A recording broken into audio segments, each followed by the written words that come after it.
Hello friends, math garden में आपका स्वागत है। आज के इस वीडियो में हम लोग प्रश्नावली 3.1 का अध्ययन करेंगे। तो सबसे पहले देख लेते हैं प्रश्नावली 3.1 का क्वेश्चन नंबर पहला। तो वो देखते हैं यहाँ पे क्वेश्चन नंबर पहला में क्या कह रहा है। कह रहा है कि आफताब अपनी पुत्री से कहता है कि 7 वर्ष पूर्व मैं तुमसे 7 गुनी आयु का था, अब से 3 वर्ष बाद मैं तुमसे केवल 3 गुनी आयु का रह जाऊंगा। इस स्थिति को बीजगणितीय एवं ग्राफीय रूपों में व्यक्त कीजिए। तो यहाँ पे देखेंगे हम लोग इसको। तो यहाँ पे देख रहे हैं स्थिति कि क्या कह रहा है कि दो कंडीशन बन रहा है। एक तो यहाँ पे देख रहे हैं कि 7 वर्ष पूर्व जो आफताब अपनी पुत्री से 7 गुनी आयु का था, और दूसरा कंडीशन में देख रहा है कि 3 वर्ष बाद। तो यहाँ पे ध्यान देना है कि एक 7 वर्ष पूर्व का बात कर रहा है, एक 3 वर्ष बाद का बात कर रहा है। तो यहाँ पे हमको वर्तमान आयु पता होना चाहिए। तो सबसे पहले हम क्या करेंगे, तो इसमें से मान लेंगे कि माना कि आफताब की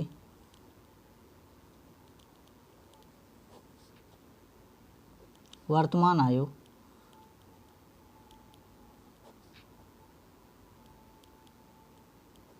मान लेते हैं इसका वर्तमान आयु x वर्ष, और जो है कि कह रहा है कि पुत्री की आयु से। तो यहाँ पे पुत्री की आयु भी पता, वर्तमान आयु पता होना चाहिए। यहाँ पे लिखेंगे पुत्री की वर्तमान आयु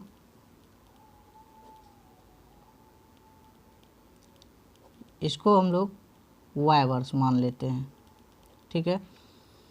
तो अब आगे जो है कि पहले स्थिति में देखते हैं, कह रहा है 7 वर्ष पूर्व मैं तुमसे 7 गुनी आयु का था। तो यहाँ पे जो है कि स्थिति फर्स्ट में चलेंगे हम लोग। तो देखते हैं कि स्थिति फर्स्ट में क्या कर रहा है, 7 वर्ष पूर्व यानी कि पहले का बात कर रहा है। कि मान लेते हैं कि अभी x वर्ष का है, तो इससे 7 वर्ष पूर्व। तो ज़रा इसको हम संख्यात्मक मान में समझें। यदि मान के चलते हैं कि यह जो है कि 20 वर्ष का है आफताब, तो 7 वर्ष पूर्व यानी कि वह 13 वर्ष का था। तो उस हिसाब से उसकी पुत्री की आयु में भी कमी होगी। तो यहाँ पे ऋणात्मक, जब जैसे पहले का मान होगा तो वहाँ पे घटाएंगे, और बाद का मान पूछे या पश्चात पूछे तो वहाँ पे जोड़ते हैं। तो यहाँ पे 7 वर्ष पूर्व कह रहा है, तो हम क्या करेंगे यहाँ पे कि इस दोनों के आयु में क्या करेंगे, 7 वर्ष कमी होगा। तो यानी कि 7 वर्ष पूर्व देखेंगे यहाँ पे 7 वर्ष पूर्व आफताब की आयु, आफताब की आयु कितना हो जाएगा। तब अभी वर्तमान में x वर्ष है, तो 7 वर्ष पूर्व कितने साल का था, तो 7 वर्ष इसमें माइनस हो जाएगा, अर्थात x माइनस 7 वर्ष का होगा। और यदि यहाँ पे देखें कि 7 वर्ष पूर्व उसकी पुत्री जो है, उसकी पुत्री की आयु कितनी होगी, तो वह वर्तमान आयु से वह भी 7 वर्ष पूर्व यानी कि 7 वर्ष उसमें भी माइनस होगा, तो y माइनस 7 हो जाएगा इसमें भी, क्योंकि पुत्री का आयु वर्तमान आयु y वर्ष है। तो ये हो गया। लेकिन यहाँ पे एक और स्थिति कर है, 7 वर्ष पूर्व मैं तुमसे 7 गुनी आयु का था। कहने का मतलब 7 वर्ष पहले का भी बात करें तो अपनी पुत्री से वह 7 गुनी आयु का यानी कि 7 गुना अभी भी अधिक है। यदि मान के चलते हैं पुत्री की आयु जो है कि 2 वर्ष होगा, तो आफताब 14 वर्ष का होगा यानी कि 7 गुना अधिक होगा। यदि वह 5 वर्ष की होगी तो आफताब 35 वर्ष का होगा यानी कि 7 गुना अधिक होना है। तो ध्यान देना है यहाँ पे, यदि हम इस दोनों स्थिति को बराबर के स्थिति में लिखें तो 7 से इसमें गुना करना पड़ेगा पुत्री की आयु में, तब जाके दोनों बराबर होगा। तो यहाँ पे जो है कि क्या करते हैं कि प्रश्न के हिसाब से जब चलेंगे तो x माइनस 7 यानी कि जो आफताब की आयु है यह तो 7 वर्ष अधिक है, 7 गुनी वर्ष अधिक है। तो यानी कि यह इसमें से क्या करेंगे, 7 से गुना कर देंगे तो y माइनस 7 हो जाएगा। और इस स्थिति को हम निकालते हैं यहाँ पे, तो x माइनस 7 बराबर तब क्या हो जाएगा, 7y माइनस 49 हो जाएगा। और यहाँ पे देखेंगे अब ये y वाला जो है चर, इसको हम इधर रखेंगे लेफ्ट में, और ये जो अचर पद है उसको राइट में लेके चलेंगे। तो यहाँ पे हो जाएगा x, ये +7y है तो इधर आके -7y हो जाएगा, और इधर -49 है और ये माइनस से +7 हो जाएगा। तो आगे देखते हैं कि यहाँ पे तब निकलेगा x - 7y = -42, चूँकि ये माइनस में ये प्लस में तो घटेगा तो कितना बचेगा 42। तो ये मेरा जो है कि समीकरण फर्स्ट बन जाता है। स्थिति फर्स्ट को हल किए तो ये समीकरण बन गया मेरा। अब इसी में जो है कि दूसरा स्थिति भी कह रहा है, तो ध्यान देंगे। अब स्थिति सेकंड में चलेंगे, तो स्थिति सेकंड में, तो स्थिति सेकंड में हम देखते हैं कि क्या कह रहा है कि अब से 3 वर्ष बाद, यानी कि वर्तमान आयु से 3 वर्ष बाद की बात कर रहा है। तो 3 वर्ष बाद देखेंगे, यहाँ पे लिखेंगे 3 वर्ष बाद जो है आफताब की आयु, आफताब की आयु कितना हो जाएगा तब, वर्तमान आयु x, तो 3 वर्ष बाद यानी कि +3 हो जाएगा। अब आगे जो है कि 3 वर्ष बाद जो है कि पुत्री की आयु ज्ञात करते हैं। पुत्री की आयु ज्ञात करेंगे तो क्या निकलेगा मेरा, तो पुत्री की वर्तमान आयु y वर्ष है, तो इसलिए जो है कि यहाँ पे क्या हो जाएगा y+3 वर्ष हो जाएगा। अब यहाँ पे देखेंगे इसमें भी कह रहा है कि 3 वर्ष बाद मैं तुमसे केवल 3 गुनी आयु का रह जाऊंगा, यानी कि वर्तमान आयु से 3 वर्ष बाद आफताब अभी भी जो है कि पुत्री की आयु से तिगुना है, यानी कि पुत्री की जितनी भी आयु होगी उसका ये तिगुना है। यदि पुत्री 5 वर्ष की होगी तो आफताब 15 वर्ष का होगा। तो इस स्थिति को बराबर करने के लिए, इस इक्वेशन को बराबर करने के लिए हमको क्या है, पुत्री की आयु में 3 से गुना करना पड़ेगा।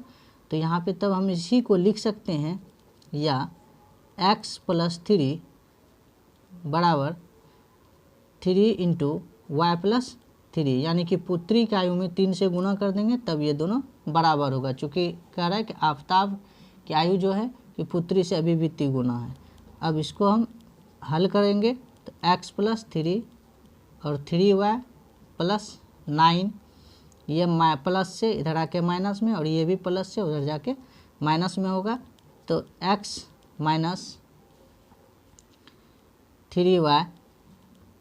= 9 - 3 ये हो जाएगा, या x - 3y = 6 होगा। ये मेरा समीकरण सेकेंड बन जाएगा। तो इस प्रकार से समीकरण फर्स्ट और सेकेंड निकल गया। अब इसको हम किसी भी विधि से हल कर सकते हैं। तो यहाँ पे जो है कि कह रहा था बीजगणितीय, यहाँ पे ध्यान देंगे, कह रहा था क्या, बीजगणितीय और एवं ग्राफीय रूपों में व्यक्त कीजिए। तो यहाँ पे हम बीजगणितीय रूपों में व्यक्त कर चुके हैं। ग्राफीय रूपों में व्यक्त करने के लिए इसके लिए एक अलग से हम वीडियो बनाएंगे, है ना। तो यहाँ पे जो है कि इस प्रकार से हम निकाल सकते हैं समीकरण को। अब यहाँ पे हम लोग क्वेश्चन नंबर 2 देखते हैं। क्वेश्चन नंबर 2 में है, क्रिकेट टीम के एक कोच ने 3900 में 3 बल्ले तथा 6 गेंदें खरीदी।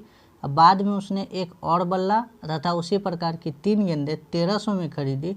इस स्थिति को बीजगणितीय रूपों में व्यक्त कीजिए। हालांकि ग्राफीय रूपों में भी कह रहा है, लेकिन बताए कि ग्राफीय विधि के लिए जो है हम एक अलग से वीडियो बना देंगे। अब यहाँ पे देख लेते हैं कि सबसे पहले कह रहा है कि इसको बीजगणितीय रूपों में, तो सबसे पहले क्या सब ले रहा है, बल्ला और गेंद ले रहा है। तो सबसे पहले हम क्या करेंगे, मान लेंगे कि माना कि एक बल्ला का मूल्य, एक बल्ला का मूल्य जो है कि मानते हैं कि ये x रुपया होगा, ठीक ना, तथा एक गेंद का मूल्य जो है कि ये y रुपया होगा। तो यहाँ पे पहले स्थिति में क्या देख रहे हैं, स्थिति फर्स्ट में देख रहे हैं कि स्थिति फर्स्ट में क्या कह रहा है कि 3 बल्ला और 6 गेंदें खरीदी। कितना लगा, 3900 रुपया। तो 3 बल्ले का मूल्य, एक बल्ला का मूल्य x रुपया है, तो 3 बल्ले का मूल्य क्या हो जाएगा, 3 बल्ले का मूल्य कितना हो जाएगा, तो 3x हो जाएगा। चूँकि तिगुना एक बल्ले का x रुपया, तो 3 बल्ले का 3x रुपया हो जाएगा। और जो है कि कितना 6 गेंदें खरीदी, तो 6 गेंदों का मूल्य कितना हो जाएगा, चूँकि एक गेंद का मूल्य y रुपया है तो 6 गेंदों का मूल्य तो 6y हो जाएगा, 6y रुपया हो जाएगा। इस प्रकार से देखेंगे कि उसको टोटल कितना लगा, तो इतना रुपया 3 बल्ले का मूल्य और इतना रुपया 6 गेंदों का मूल्य। तो यहाँ पे देखेंगे कि उसको टोटल कितना लग गया, कुल 3900 रुपया। तो अब इसी को जो है कि हम लिख सकते हैं, तो 3x यानी कि बल्ले का कुल मूल्य प्लस 6y यानी कि गेंद का कुल मूल्य बराबर कितना हो जाएगा, 3900 रुपया। ये मेरा समीकरण फर्स्ट बन जाएगा। अब इसी में से देखेंगे स्थिति सेकंड में क्या कह रहा है कि फिर से जो है कि वह कितना, एक और बल्ला और उसी प्रकार की 3 गेंदें 1300 में खरीदी। तो यानी कि एक बल्ले का मूल्य तो हम यहाँ पे मान चुके हैं x है, तो 3 गेंद का देख लेते हैं, 3 गेंदों का मूल्य तो कितना हो जाएगा, 3y हो जाएगा। तो या हम इसको लिख सकते हैं कि एक बल्ले का मूल्य यानी कि x रुपया और प्लस में 3 गेंद का मूल्य यानी कि 3y बराबर कितना हो जाएगा, 1300 रुपया। तो ये मेरा समीकरण सेकेंड बन जाएगा। क्योंकि सवाल में कह रहा है कि बीजगणितीय रूपों में इसको निरूपित करने के लिए, तो बीजगणितीय रूपों में हम इस प्रकार से निरूपित कर सकते हैं। अब इस समीकरण को पूर्ण रूपेण से हल कैसे करना है, तो इसके लिए जो है कि जितने भी विधि हैं, विलोपन विधि, प्रतिस्थापन विधि, वज्रगुणन विधि, हम सभी विधि का जो है कि एक अलग से वीडियो बना चुके हैं, उसको देख लीजिएगा। इसका लिंक डिस्क्रिप्शन में मिल जाएगा आपको। तो यहाँ पे अब जो है इसी का हम लोग तीसरा नंबर सवाल देखते हैं। तो क्वेश्चन नंबर 3 में देखते हैं कि क्या कह रहा है कि 2 केजी सेब और 1 केजी अंगूर का मूल्य किसी दिन 160 था और जो है कि 1 महीने के बाद 4 केजी सेब और 2 केजी अंगूर का मूल्य जो है कि 300 रुपया हो जाता है। तो इस स्थिति को बीजगणितीय या ज्यामितीय रूपों में व्यक्त कीजिए। तो ध्यान देंगे सबसे पहले स्थिति में 2 केजी सेब और 1 केजी अंगूर।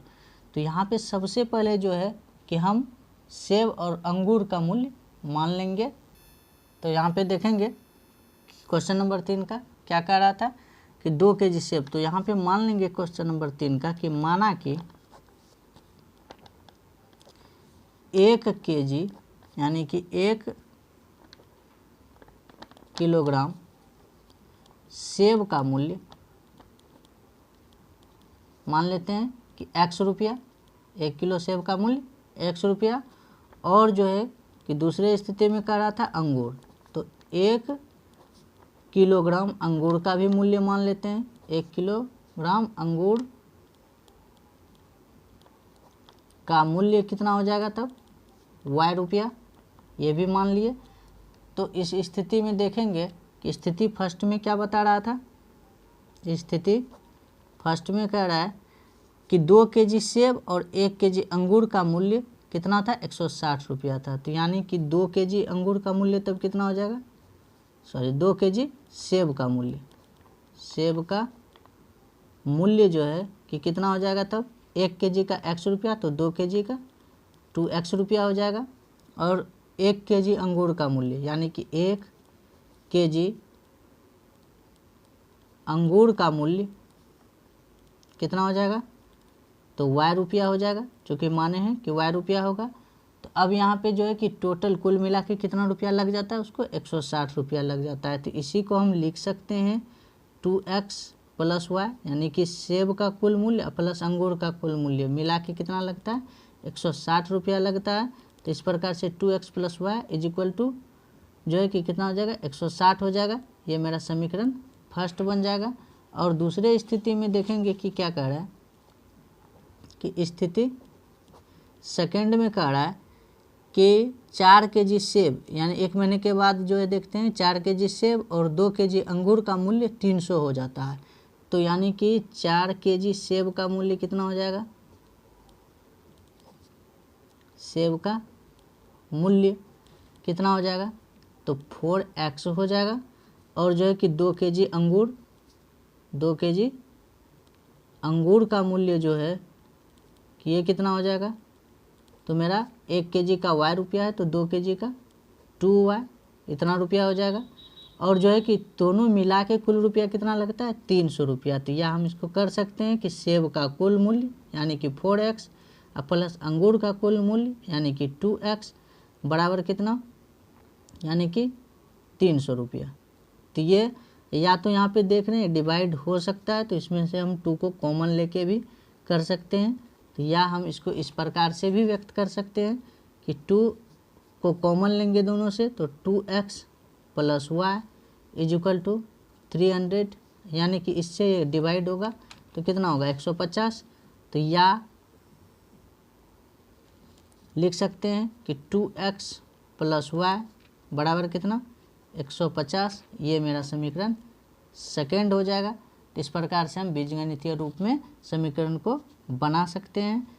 तो वीडियो अच्छा लगे तो लाइक कीजिए, शेयर कीजिए और चैनल पे नए हैं तो सब्सक्राइब कीजिए। मिलते हैं नेक्स्ट वीडियो के साथ, तब तक के लिए जय हिंद।